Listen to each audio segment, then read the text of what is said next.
Qizni otasi bilan mana shunaqa gaplashishlik, qanday gaplashsak bo'ladi? To'g'ri borib ko'ziga qarab gaplashish.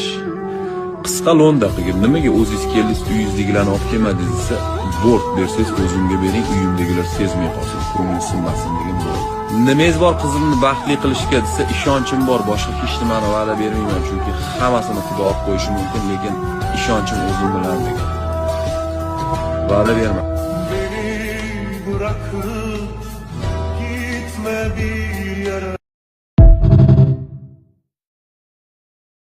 Qizni otasi bilan mana shunaqa gaplashishlik, qanday gaplashsak bo'ladi? To'g'ri borib ko'ziga qarab gaplashish.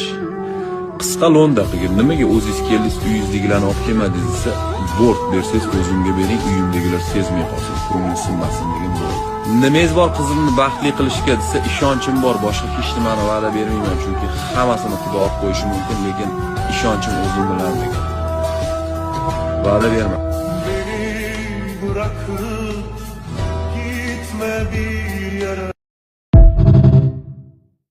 Qizni otasi bilan mana shunaqa gaplashishlik, qanday gaplashsak bo'ladi? To'g'ri borib ko'ziga qarab gaplashish.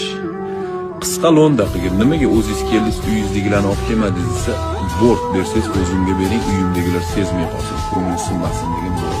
Nimangiz bor qizimni baxtli qilishga desa, ishonchim bor, boshqa hech nimani va'da bermayman, chunki hammasini Xudo olib qo'yishi mumkin, lekin ishonchim o'zim bilan degan.